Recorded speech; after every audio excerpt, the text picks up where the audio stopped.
भगवान महादेव के ऐश्वर्य का साक्षात्कार वो कर सकता है जिन पर शिव की कृपा होगी। उनकी कृपा के बिना शिव का ऐश्वर्य कोई नहीं पा सकता, कोई देख भी नहीं सकता।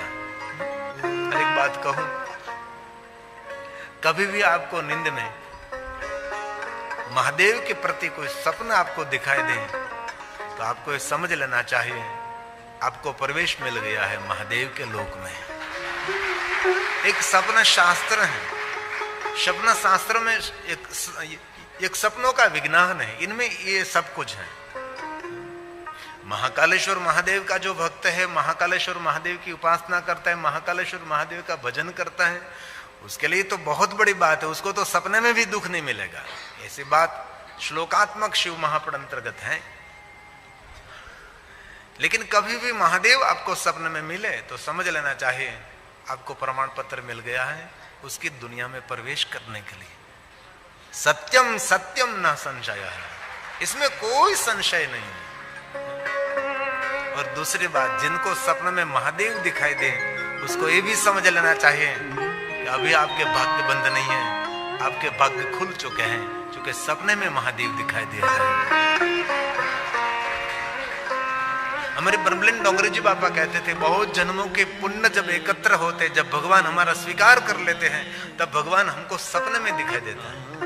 हमारे बहुत बड़े विद्वान भगवताचार्य ब्रह्मलीन डोंगरी जी बाबा, जिन्होंने मैदान में कथा को लाया और कथा का एक आकर्षण बनाया, ब्रह्मलीन डोंगरी जी बाबा ने गुजरात के थे, पूरे भारत देश में कथा की, विदेश में यात्रा नहीं करते थे, वो समंदर नहीं लांघते थे। और विद्वानों के लिए, ज्ञानियों के लिए और हमारे संन्यास परंपरा में भी बहुत सारा नियम है, समुद्र नहीं लांघना है, लेकिन हम लोग तो विदेश में जाते हैं, लांघ देते हैं। ये है ब्रह्मलीन डोंगरी जी बाबा, जिन्होंने श्रीमद् भागवत के प्रति भाव जगाया था। वो कहते थे अनंत जन्मों का पुण्य पहला भगवान देते हैं दर्शन सपने में, इसलिए कभी भी किसी को सपना आए, आशा करता हूं आज सोमवार, इसलिए आज रात को ही महादेव का सपना मिले। शिव जी रात में महादेव को दिखाई दे, सबको तो नहीं दिखाई देता, लेकिन कोई होगा जिनको सपने में महादेव दिखाई दे। एक ही रटन है, एक ही मनन है, तो जरूर सपने में आएगा। मिश्रित मनन है हमारा मनन, लेकिन मिश्रित मनन है। जैसे चक्कर चाय दूध मिलकर जो चाय बनाते, ऐसा हमारा जीवन है। कभी संसार, कभी शिव, कभी परिवार, बहुत बहुत कुछ रहता है। तो ये बात शिवस्य कृपया साक्षात् शिवलोकस्य वैभवम् विज्ञातुं शक्यते सर्वः नन्यथेत्याहुं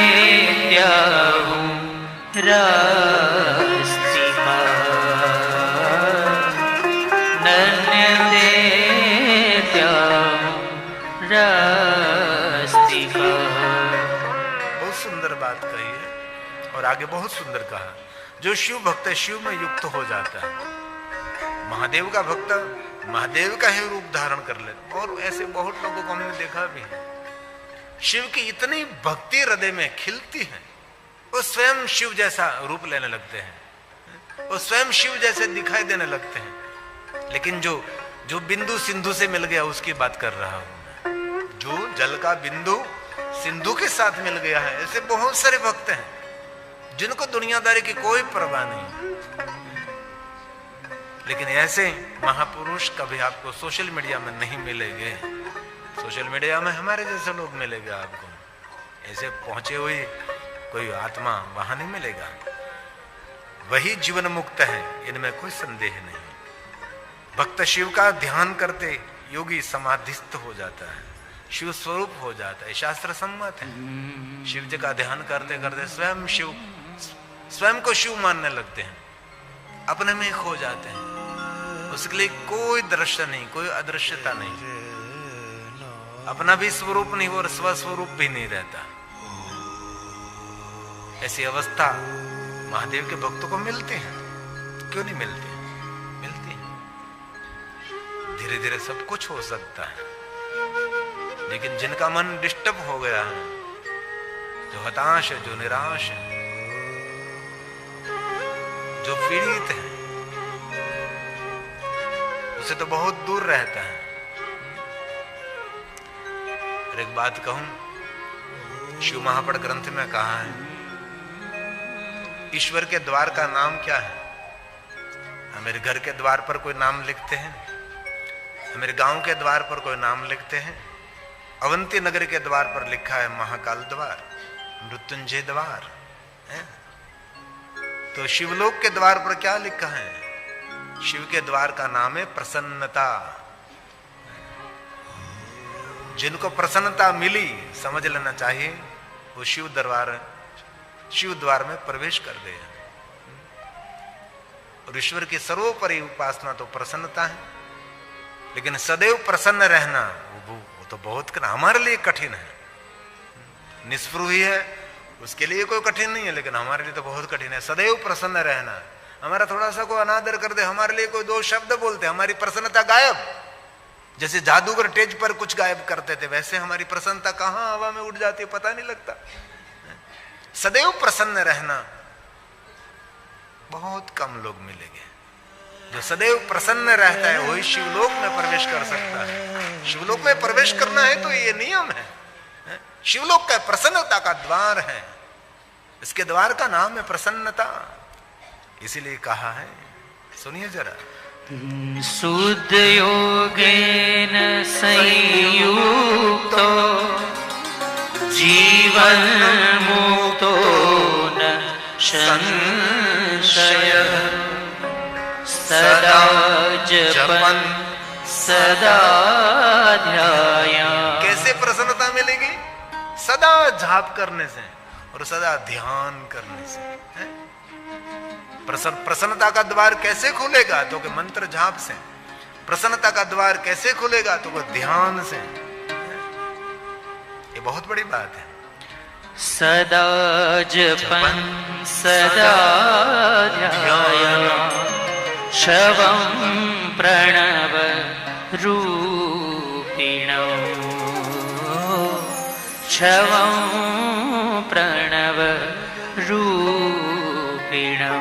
शिव महापड़ कोटि रुद्र संहिता का श्लोक है, भगवान व्यास जी का ही प्रसाद है। सभी भक्तजनों के चिंतन के लिए, ध्यान के लिए और कोई देवता नहीं है। ध्यान की परंपरा में शिव है, रूप रहित है, स्वरूप रहित है, लेकिन साक्षात शिव सब भक्तों के लिए ध्यान और समाधि के देव है। और जो शिव जी का जाप करते हैं, शिव जी का ध्यान करते हैं, महादेव उनको वात्सल्य करते हैं। भगवान शिव ध्यानार्थ, ध्यान, शिव की परंपरा तो ध्यान है, हम सभी जानते हैं। आपने कहीं शिव जी का ऐसा वर्णन सुना कि महादेव जी यज्ञ कर रहे हैं, महादेव जी पूजा कर रहे हैं? कहीं नहीं। शिव जी का एक ही वर्णन मिलता है, महादेव जी ध्यानस्थ हैं। और दूसरा वर्णन मिलता है भगवान शिव तप कर रहे हैं, और एक वर्णन मिलता है शिव जी समाधि में स्थित है। बस ध्यान समाधि वही जीवन है। ये शिव महापड़ ग्रंथ की बात है। ध्यानार्थं चैव सर्वेषाम् अरूपो रूपवान् भूतः। शिव सकल है, शिव निष्कल है, सगुण है, निर्गुण है, आकार है, निराकार है, ओंकार है, निर्विकार है, वो शिव है। इसलिए महादेव तक पहुंचने के लिए ये सभी हमारे प्रयास। ये कथा क्या है भाई? आपको कोई पूछे कथा क्या है, खुले आंखों के द्वारा भगवान का ध्यान।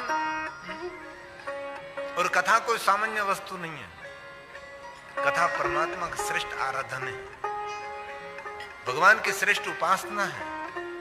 हमारा मन शिव में जोड़ने के लिए हम निरंतर 3 घंटे प्रयास करते हैं।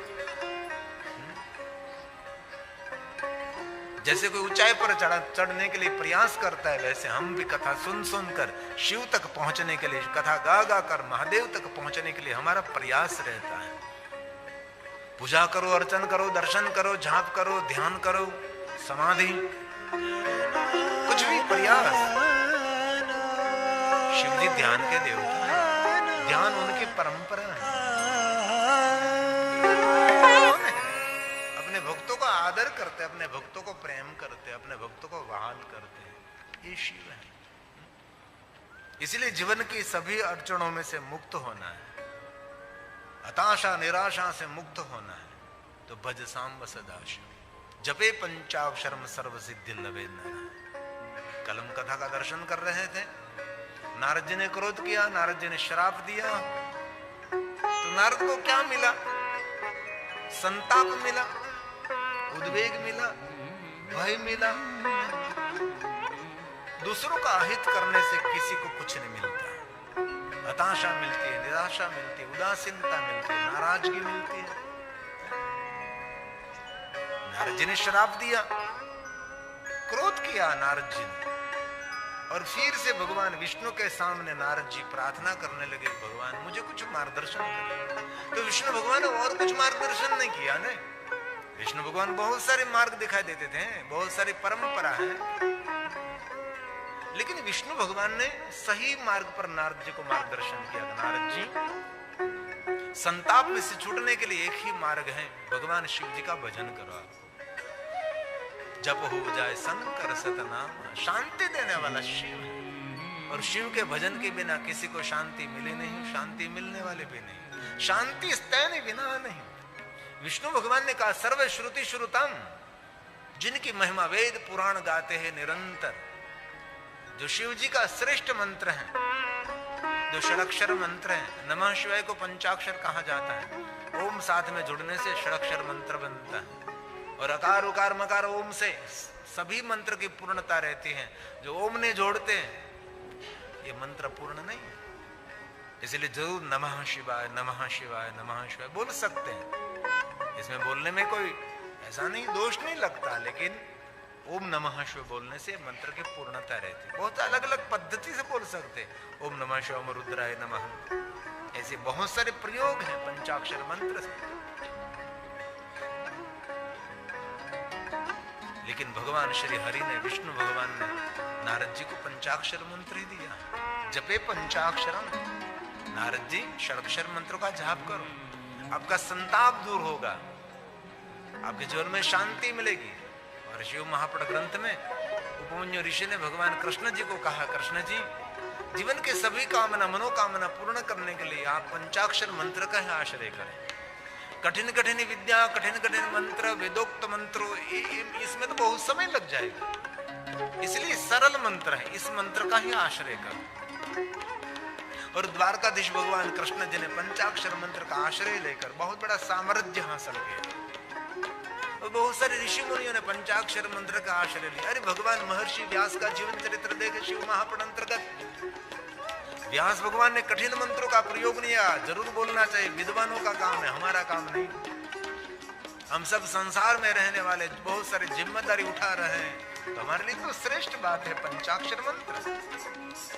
हलता चलता बैठता उठता खाता पीता ऊँगता जागता, घर में उनमें शमशान में कोई भी अवस्था में निरंतर जपे पंचाक्षरम, जपे पंचाक्षरम, सर्व सिद्धि देने वाला, सुमति संपत्ति, जैसे सोमवार सुमति देने वाला। आज के दिन मौन रहने की महिमा भी है। सोमवार का उपवास ना हो सके, सोमवासरे निशि भोजनम, सोमवार के दिन पूरे दिन उपवास करें और संध्या समय शिव दर्शन करने के बाद आप भोजन कर सकते हैं। ऐसे भी बात बहुत है, लेकिन दोपहर भी आप प्रसाद ले सकते हैं। लेकिन सोमवार का सबसे बड़ा उपवास है मौन। आज के दिन मौन रहने की महिमा है। सोमवार शांति देने वाला, सुमति देने वाला है, संपत्ति देने वाला, संतति देने वाला है ये सोमवार। जैसे मंत्र की महिमा है, नारद जी को ये मंत्र विष्णु भगवान के पास से मिला। सप्त ऋषि से लेकर भगवान महर्षि व्यास तक, भगवान राम से लेकर कृष्ण तक, ब्रह्मा से विष्णु, सभी देवता ने इस मंत्र का स्वीकार किया। कितना सरल मंत्र है और सभी मंत्रों का बीज है, सभी मंत्रों का उद्गम स्थान है, सभी मंत्रों का जन्म स्थान है। आपने एक पंचाक्षर मंत्र का जाप कर लिया तो समझे दुनिया के सभी मंत्रों का जाप कर लिया। सप्तकोटि महामंत्र है, इस दुनिया में 7 करोड़ महामंत्र हैं, लेकिन 7 करोड़ महामंत्र का जाप हम नहीं कर सकते। तो 7 करोड़ महामंत्र के जाप का फल प्राप्त करना है तो क्या करें?